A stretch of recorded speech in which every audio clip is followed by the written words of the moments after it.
سلمان حیدر کی ایک نظم۔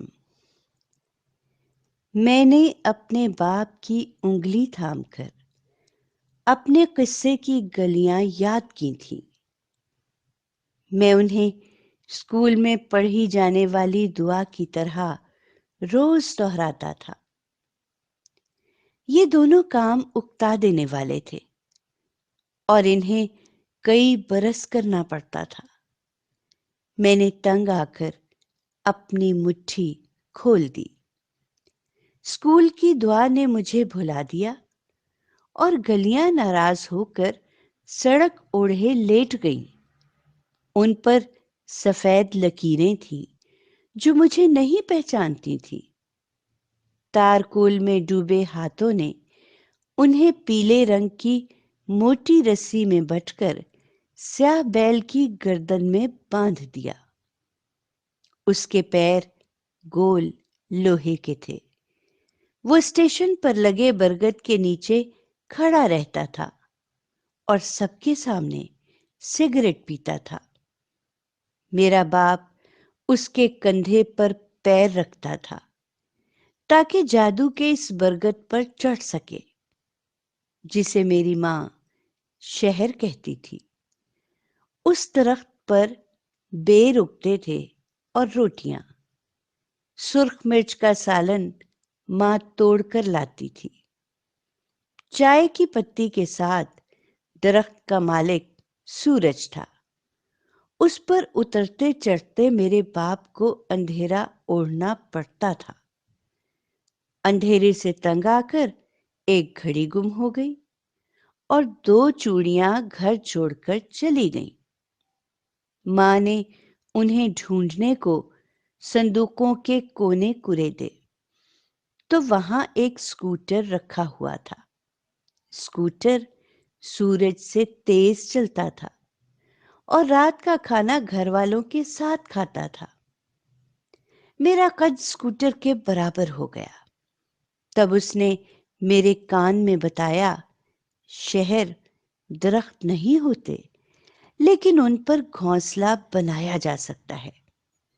میں نے اسے جھوٹا کہا اور اس کی پسلیوں میں ایڑی سے چوٹ لگائی۔ وہ مجھے کمر پر اٹھا کر دوڑ پڑا۔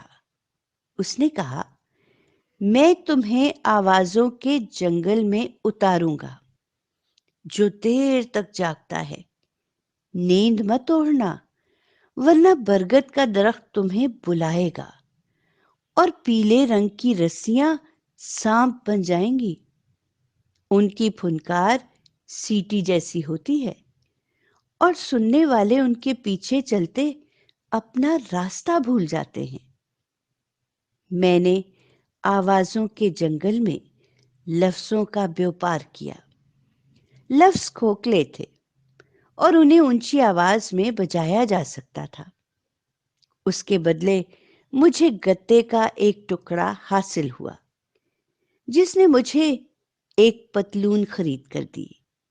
اس کی جیب میں ایک دوست کا خط رکھا تھا جو سمندر کے دوسری طرف لکھا گیا تھا، اگلے سنیچر تک آ جاؤ، میرے پاس تمہارے لیے ایک کمرہ ہے، ہم جلد ہی کوئی ملازمت ڈھونڈ لیں گے، یہاں بیر اور برگد نہیں ملتے۔ 6 دن کے بعد ایک چمکدار رات آتی ہے، یہاں پانی سنہرا ہے، ہم جسے شیشوں کے مرتبان میں رکھتے ہیں اور اس کی خوشبو پاگل کر دینے والی ہے۔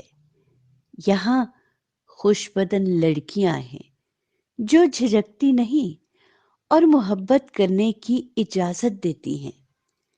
اپنے ماں باپ سے مل کر آنا، تم کچھ سال واپس نہیں جا سکو گے۔ نہیں، مجھے کچھ نہیں چاہیے، میری طرف سے میری ماں کی قبر پر کچھ پھول چڑھا دینا۔ میں نے کل کی شام ایک پازیب پر خرچ کر ڈالی، اسے ایک وعدے میں لپیٹ کر لیٹر باکس میں ڈالا جا سکتا ہے۔ اس کے پورا نہ ہو سکنے کا خدشہ میرے باپ کی تصویر، ماں کی خوشبو اور درجن بھر امیدوں کے ساتھ میرے اٹیچی کیس میں رکھا رہے گا۔ سنیچر 6 دن کے فاصلے پر ہے اور مجھے نہیں معلوم کہ 6 خالی دن کیسے گزارتے ہیں۔